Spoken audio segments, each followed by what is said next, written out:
right. Well, thank you again. I enjoyed the previous panel, and so now I get to let this be about you, not me anymore. So if you want to do introductions for yourself, that's great. So I contacted the panel via email this week and talked a little bit about things that they wanted to bring up. So I've put some questions together based on what they've sent me as well as what I've heard today. So I think what I'll do is I'll just start to my left, your right. Jeff, if you want to give a quick intro and your summary statement and go all the way down to Mark. Jeff Kolb. I actually live in Clarksville. Been the Economic Development Director for Butler County for 17 years, and then 3 years ago we pulled in Grundy County, our neighboring county.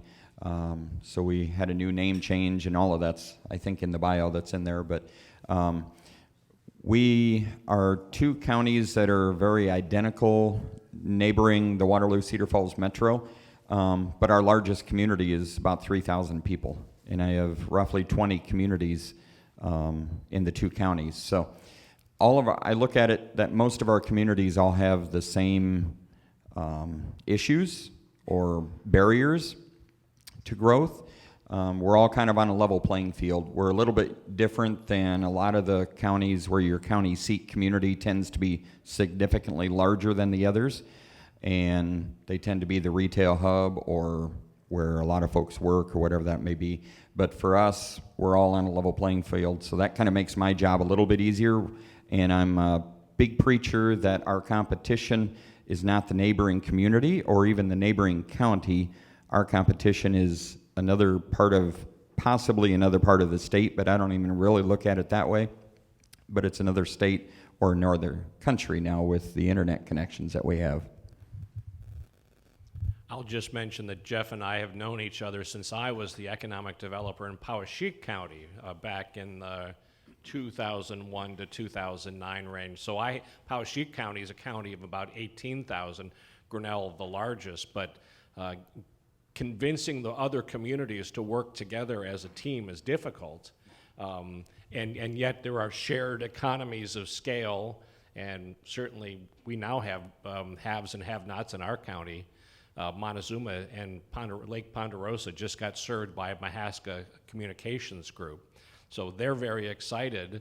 Grinnell is trying to lure Mahaska Communications. Brooklyn has their own mutual telephone cooperative, so they're served. So we have haves and have-nots in Poweshiek County, and maybe someday we'll all be served. Thanks. My name's Dave Duncan, CEO of the Iowa Communications Alliance.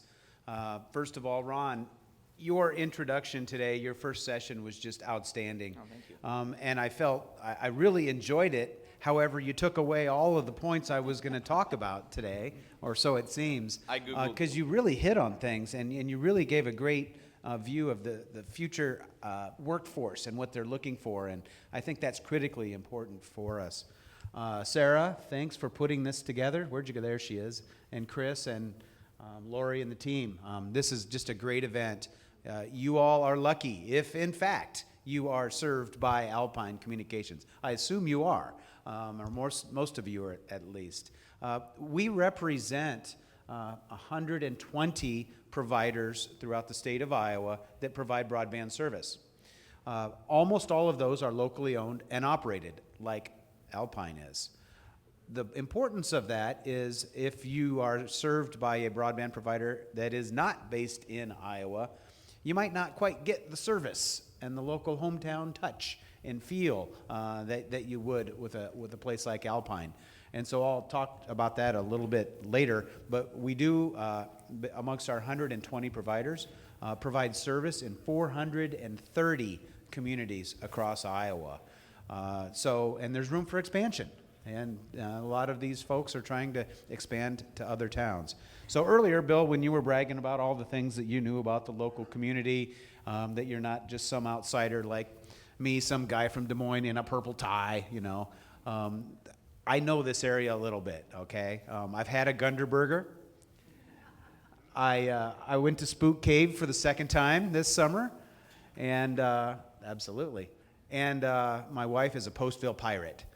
And I drove a tractor in Garnavillo during a parade before. So I don't know if any of you guys can top that one, but I'm sure you can. I'm Mark Reinig, and I actually live here in Elkader, or just south, so I'm closer in that direction. I work for Iowa State University, the College of Engineering, a group called the Center for Industrial Research and Service. And we're 40 individuals that are out there in industry and businesses throughout the state. No one is a researcher, no one is a faculty member. We all have expertise that we've brought back in from the real world back into the university, and we try to help bring out new ideas and new processes back out to everybody. I'm excited about this session. There aren't that many sessions like this happening around the state. Hopefully people will take notice of this and go forward. I cover all 99 counties.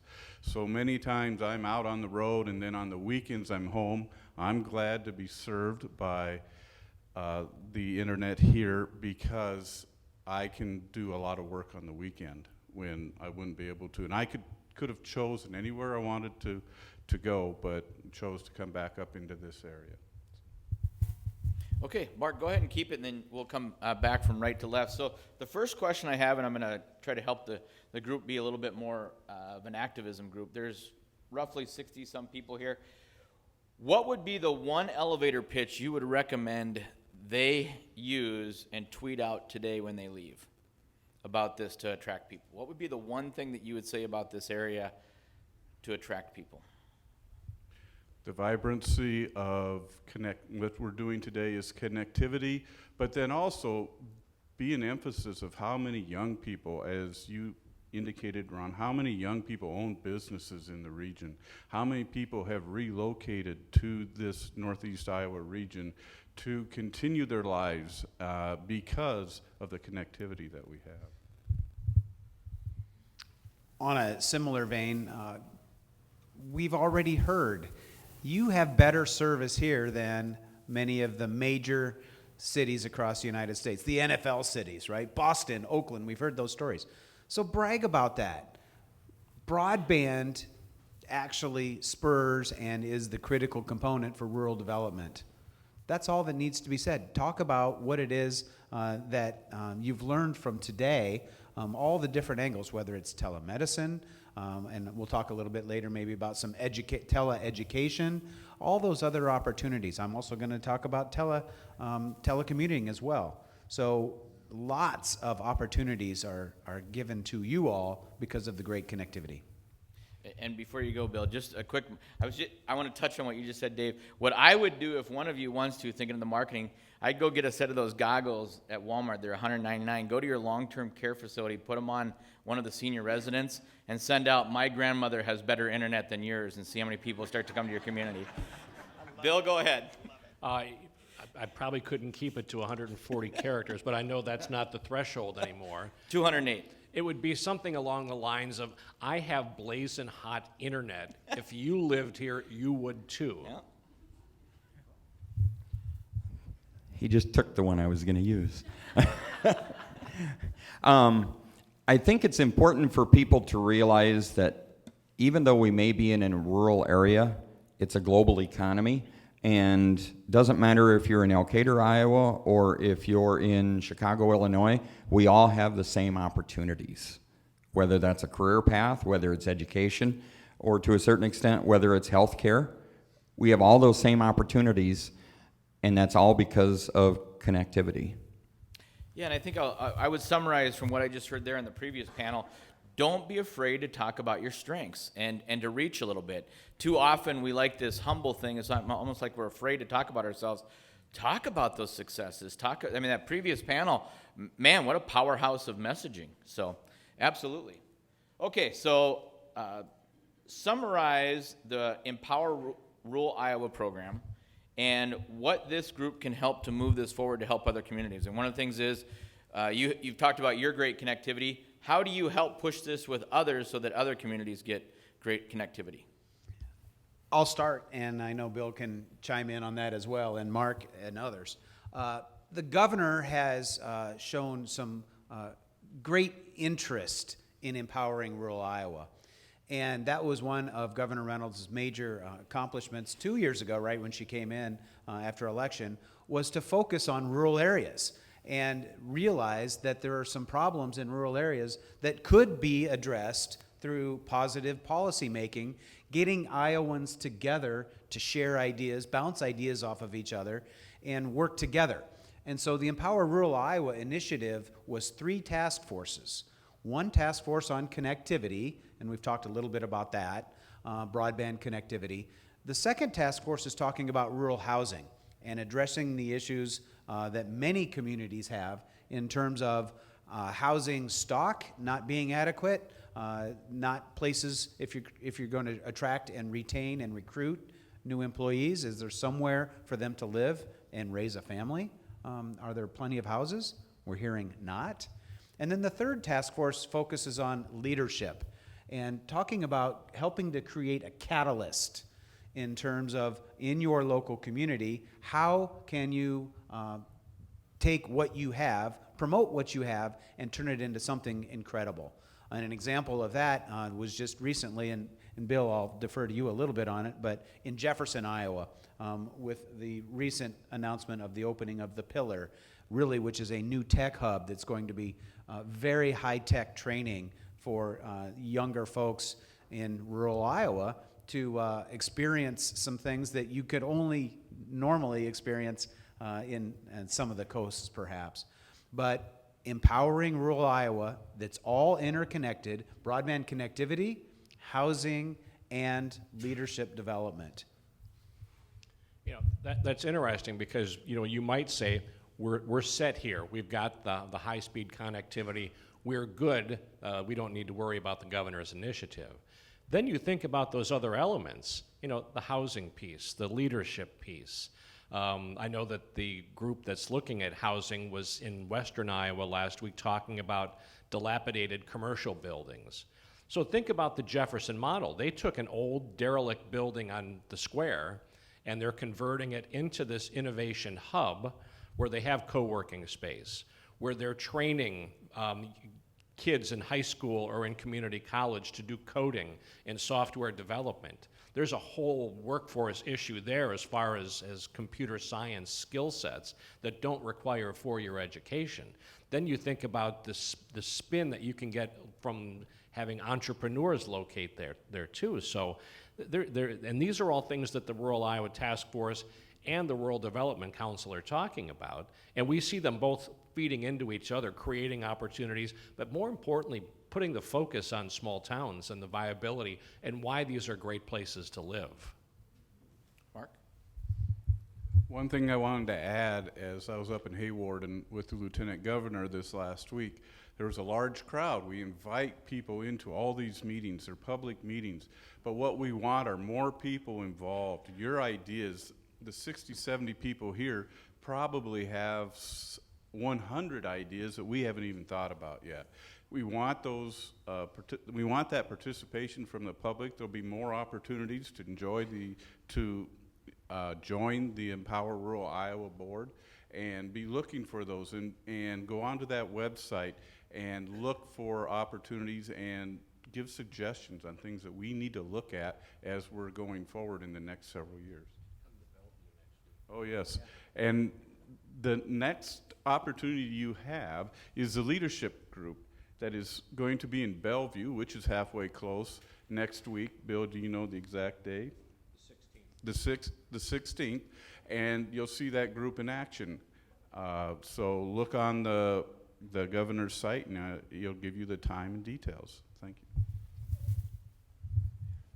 you. Just something I'd like to add to that when he was talking about leadership, just I guess more of an observation as I'm working with a lot of small communities, as I go to different city council meetings or community civic group meetings, I look at the age of the folks around the table, and that scares me. Even if you're going to I don't care if it's a church council meeting or whatever it may be, the future of these communities, I think it was mentioned earlier, you know, the next generation is the future of your community, and embrace them, empower them. And I was in a community earlier this summer where their Lions Club was disbanding because they didn't have any young people involved anymore, and I just heard some chatter that, you know, this is terrible, and it's because they were still doing things as an organization the same way they did 40, 50 years ago. And the next generation, and not saying this is right or wrong, but the next generation is very task-oriented. You know, anybody that's an educator or is involved with a lot of young folks, you realize they're not going to be attending meetings as a social outing. They want tasks, give them a 20-minute task or a 2-week task, and then they're done. And communities need to embrace that change. You know, I don't care if it's the city council, if it's the civic groups in your community, doesn't matter what it is. If you want to get younger people engaged, and those people are your next leaders, that's what got me thinking about this, is think of ways to change how you operate as an organization or a community today to adapt and to embrace, to make it welcoming to the next generation. One thing you mentioned was elected officials. How many in here have sent an email or contacted your representative or your elected official about the Empower Telecom program? Okay. Thank you. I'm going to ask this question to you next week, or Dave will. After next, and I'll give you a little hint. This is from a state representative. Do not send us templated emails.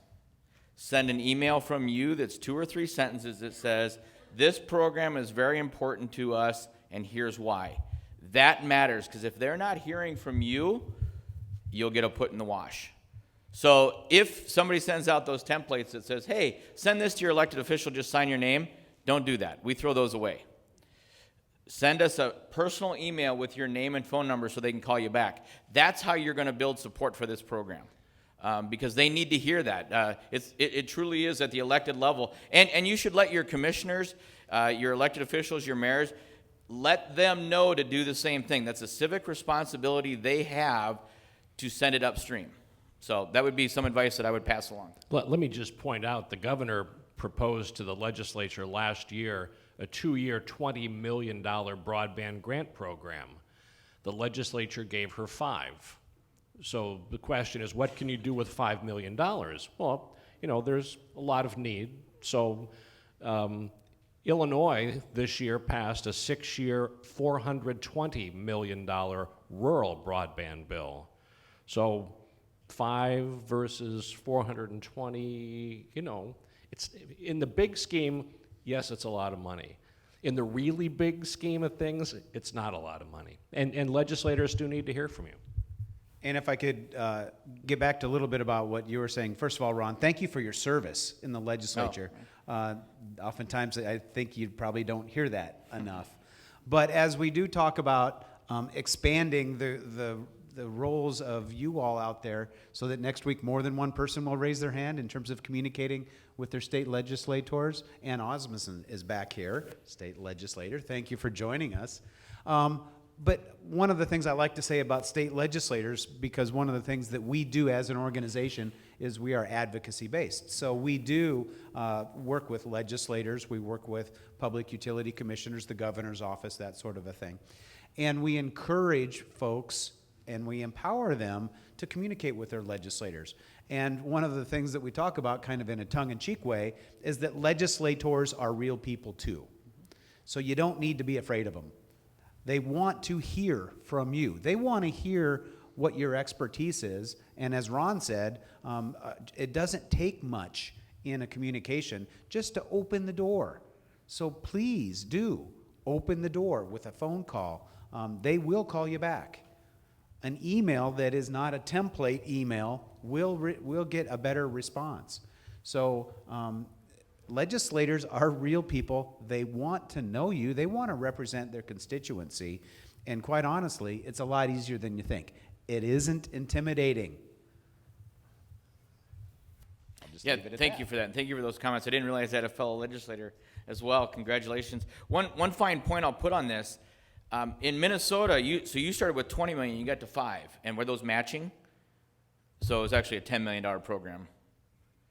The state will put, right now the application process is going on. The state is going to fund $5 million for projects. Each of the projects, the state will fund up to 15% of the project. I understand in Minnesota it's 50% of the project could be part of the grant. Yeah, so what we did when we were looking at our program, and I'm on the Republican side, but, we argue the fiscal responsibility, but when you argue the ROI on this, we were pretty easy to get there. We were starting at numbers of 100 million to get to 40 million and to get to 20, and we did a 50-50 match, so the community or the telecom would have to do the other 50% match.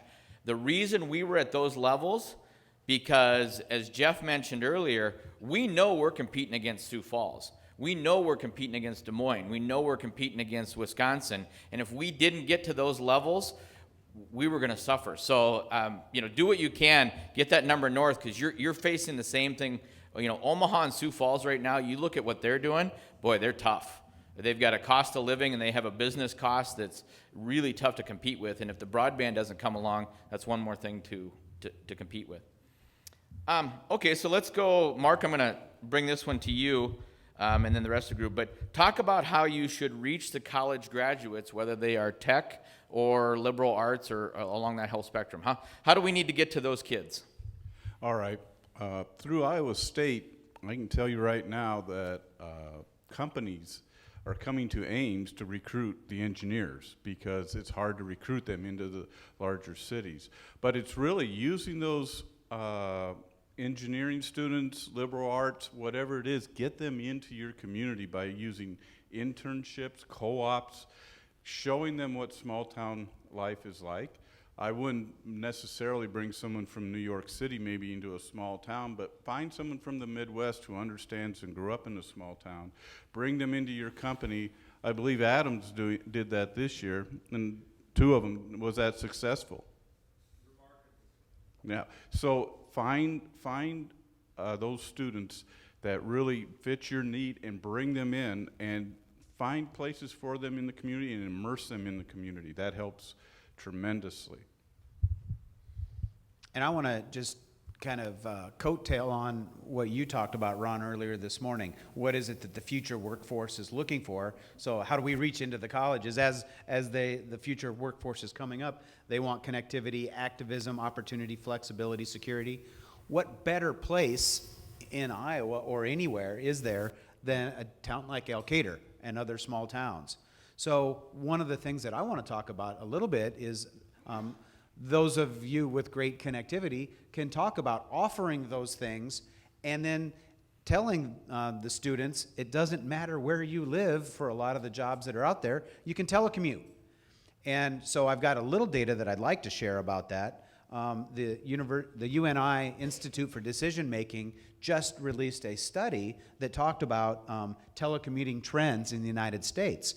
And the top jobs that were allowing telecommuting, according to this study, were military, computer and mathematical, arts, design, and entertainment, farming, fishing, forestry, legal occupations, community and social service occupations, architecture, engineering, business, and financial. Well, aren't those some of the people that you would want to have in your community?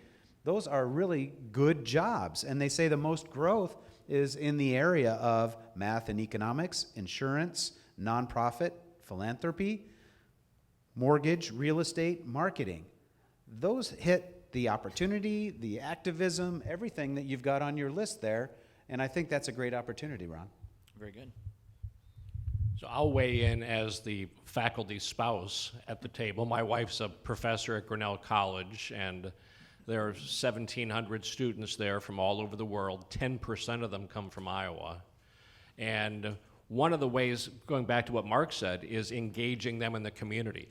For many of them, they come from a big city, they're going back to a big city, and they will live in a rural community for 4 years of their life.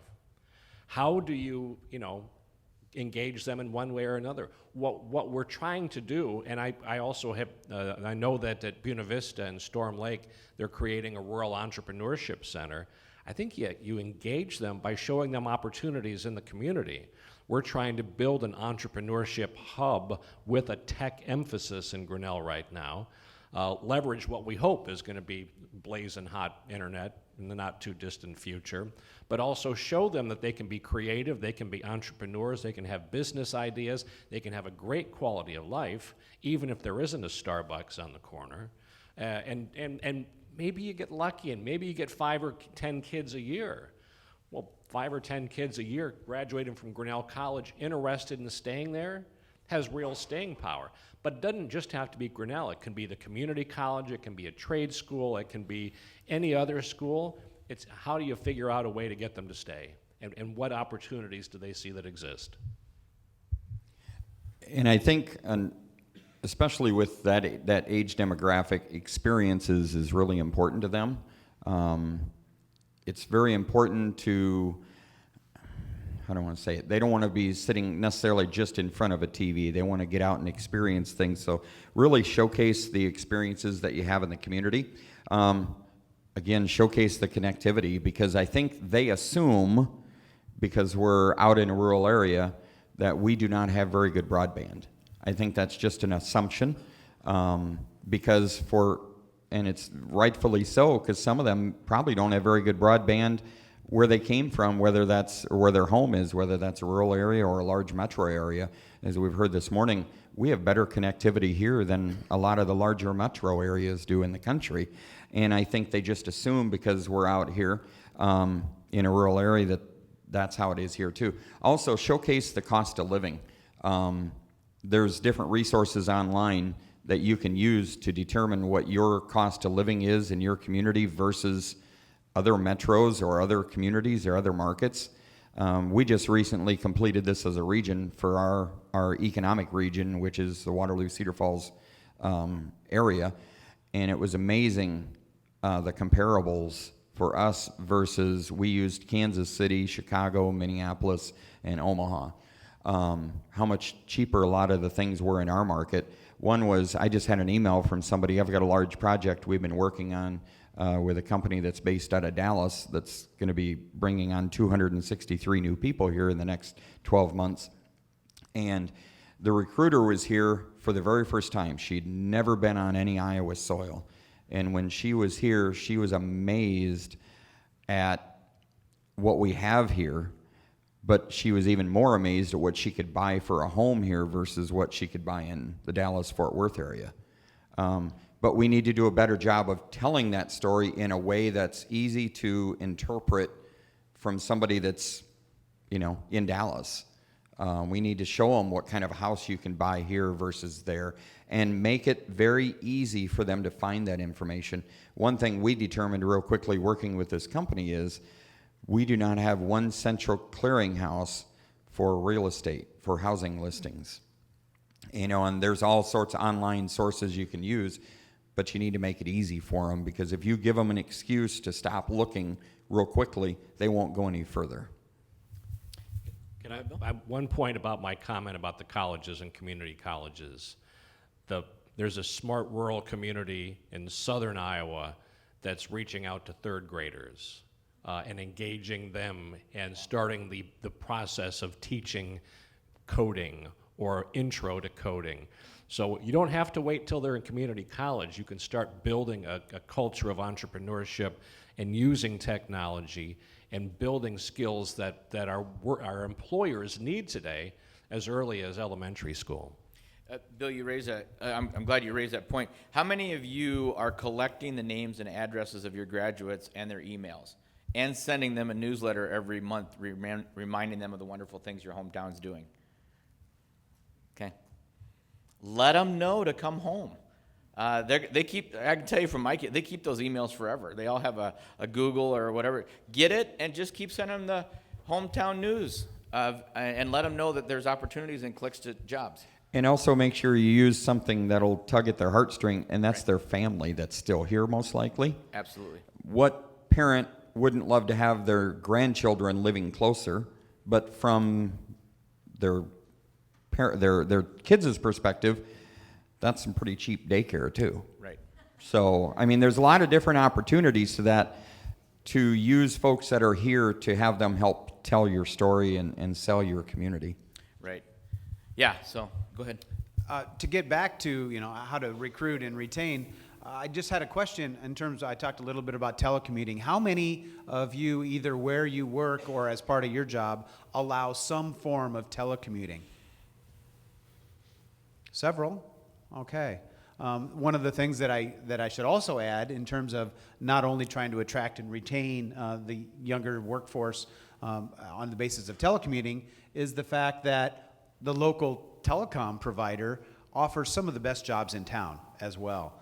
High-paying jobs, high-tech jobs, good, stable positions. And people love their jobs when they work for Alpine and others like that, right? See? In fact, there is some data that shows that in Iowa, there was a recent study done, that there's over 4,760 employees in the rural telecom industry working for Iowa-based companies. And as an aggregate, those companies have $550 million of output.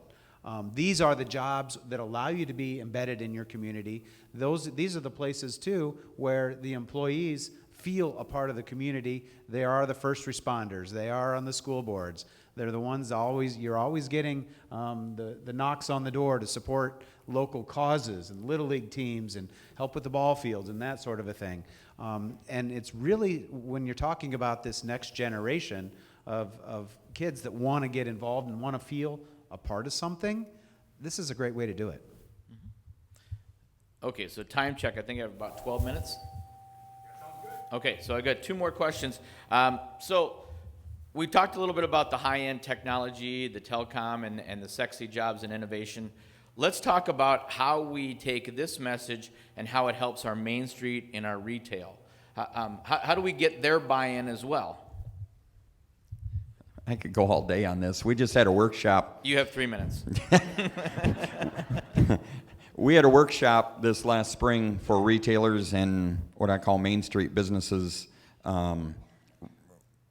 using social media and using the Google resources that are available to you. The first thing I would challenge how many here actually own a business or are here representing a business? Okay, I would challenge you, Google your business if you haven't.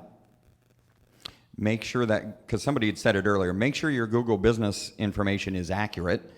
Your hours are accurate, your name, what you do, the pictures that are there are accurate.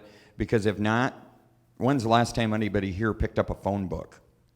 I mean, it's just how things have changed.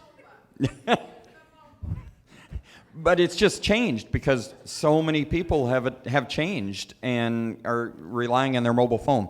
So I would challenge you, Google your business name and look at it, but also adapt to your customers to what they want. Don't try to wait for your customers to adapt to how you operate. I use this example a lot.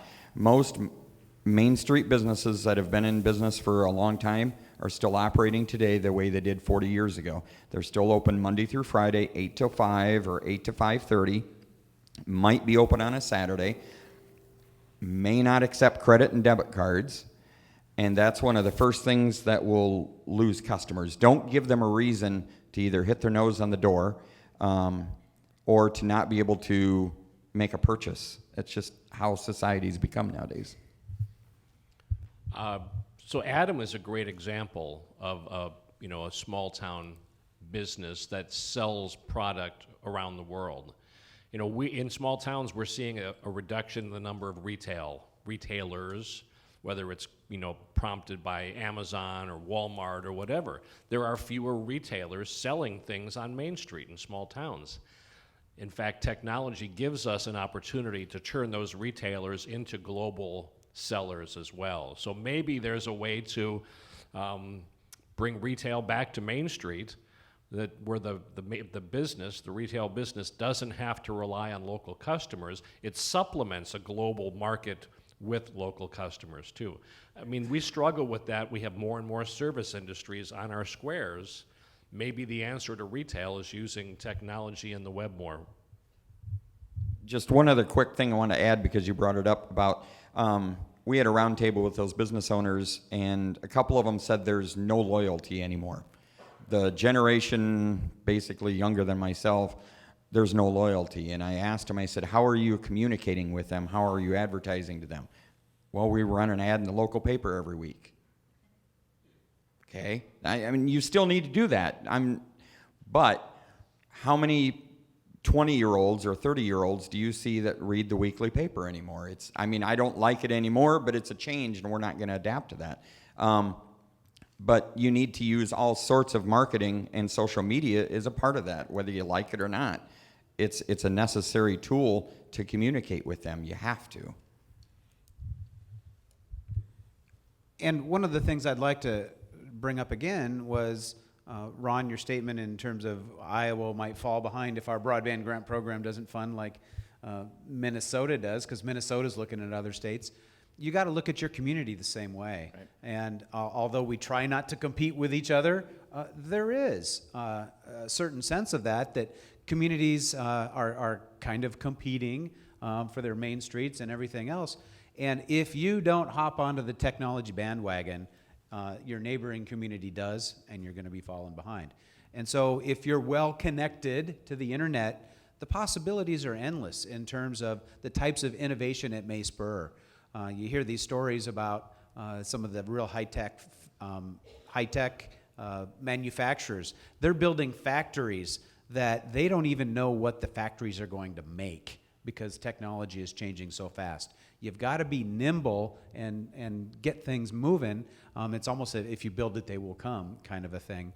But we heard great examples yesterday during our Empower Rural Iowa initiative on the blending of telemedicine and education, and saw an example where the Clarion Hospital has a portal that goes to the local school. And so if a kid goes to the nurse's office and says, I have a sore throat, they pull up the computer and there's a doctor on the computer screen in the school, so the kid doesn't have to leave school.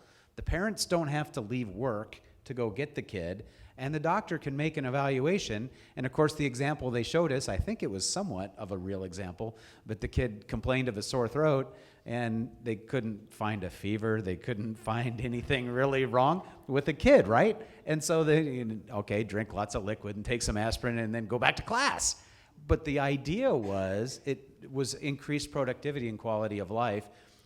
To a kid, it's almost second nature to talk to a doctor on a computer screen. Whereas some of us older folks, that might be weird, and we think that the doctor needs to be in the same room, but that's not the way it is for the next generation. They're completely fine communicating with people on screens. So going back to what Jeff talked about, one of the key things is a large investment for retailers to find that niche or to find your market through Google or Google Analytics or however you're doing it. Within our unit, we have one person dedicated to just helping manufacturers, retailers, service industry, how to find a presence on the web. And it's a long course, but it takes investment and time. And you really have to push that to really make that impact. And as you go through, you use all those, like you said, use newspapers, use all those usual sources, but then those sources are all on the web too. So you have to look at how can you augment what you're doing with going out on their social media efforts too. So it's combining the whole resource.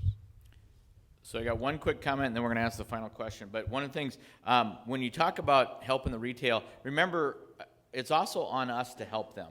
And I would make sure you extend this out to your elected leaders, school officials, and all that. If you have a good experience with the car service person or the antique shop or whatever, send it out on Facebook. Let them and tell your retail to ask for that. If you think they're happy, get that feedback and say, hey, how do we do? And would you put that on Facebook? That matters, and we don't ask enough. And I tell other elected officials in counties, I'm like, how often do you go to the local bakery, and I saw you had one here, and say, you know what, I had a great donut today, and talk to this person. That is gold, and we should be doing that to help them out as well, because they're crying for that, and they need our dollars as well as our positive affirmation. Okay, so the last question for each one of you. What threat exists that this group may not be aware of? What threats to our success or your communities exist that they may not be aware of?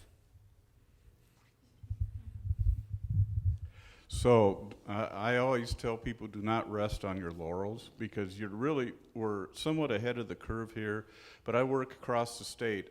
Every economic development group out there, it used to be economic development, workforce, now it's broadband. Broadband, they're trying to improve it. There's a county down in southwest Iowa. They want to be the first county that has broadband through cable to every every person in that county, rural and in a city. That would be huge, and that's going to be a huge attraction to bringing people in. There's a lot of efforts that are going on, and you just have to be able to always be raising that bar, because there's going to be someone thinking light years ahead of you on issues. And it's going to change that fast with how things are changing in this world right now. One of the threats that I see is that all broadband service is not created equally. And we're seeing with, whether it's as a result of some of the federal programs or the state programs, we're seeing some market entrants come in almost like snake oil salesmen and promising the moon, saying that we can deliver good service at a really low price. Bottom line is fiber optic connectivity is the only future-proof broadband connectivity out there. There are other entities that are going around the town, around the state, around the country, saying that they're going to be offering broadband service. And quite honestly, some of the data that we've seen shows that they can't even supply what the FCC says is the minimum broadband service of 25 megabit download, 3 megabit upload, 25.3 speed. But they're going around telling everybody, we've got the answer and we can do it. Be careful on some of the claims that some of those other providers are making. So I think the threat that exists is folks who don't think that they need connectivity. But the reality is that everything that's coming out, including your next TV, is somehow related to high-speed connectivity. And for those, for example, part of this conversation we're having with Mahaska Communications Group, they did a survey and they wanted to know what the take rate was going to be. Their hope that it was going to be 40%, which it was. But that means 60% say they don't need connectivity. I think there needs to be some messaging within communities to demonstrate that if you have great speeds and your neighbor says, I never use the internet, or I don't have a computer, they probably have a TV, they probably have something else. Everything is going to be connected these days. And the message has to be this is a real important community infrastructure component, and everybody needs to get on board. Doesn't have to be at the highest of high speeds, but everything revolves around the big orange pipes.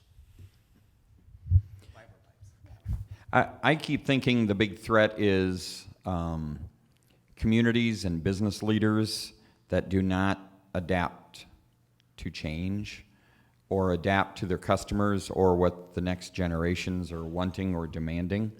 Kind of have our blinders on, that we're just going to sit back and resistant to change. It scares me a little bit, because I see the communities that are adapting to it, and they're much further ahead than the communities or the businesses that don't adapt to change. Okay, very good. And with that, it reminds me one thing. If you want to get ahead of the curve and see, if you haven't done this, and I use the LinkedIn economic reports. If you've ever done that, has anybody read those? If you read the LinkedIn economic reports, what they do, rather than like the Census Bureau and some of the Bureau of Labor and Statistics, what they do is they track when somebody changes a job, because like if my kid changes a job, she immediately will say, moved from Little Falls to wherever. Watch that data, because it is showing the migration patterns of where people are moving around the country and what industries are moving in and out of. So that's very, very highly powerful stuff that you can use to mine as you look at your plan and your sustainabilities. So with that, thank you to the panel. Thank you for having me. And I believe, Chris, what's up next? We're eating? Okay, thank you. And let's give everyone a round of applause.